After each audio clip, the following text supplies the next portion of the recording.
ভাই খবর? এই তো চলছে। শুনলাম হানিমুন করতে গেছিলি।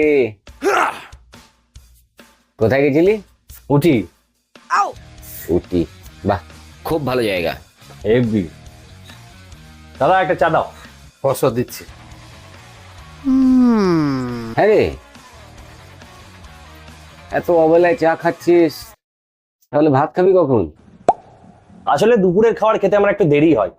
সকালে ব্রেকফাস্টটা হেভি করে করি তো, ওই জন্য দুপুরের খেতে আমার 3টে বেজেই যায়।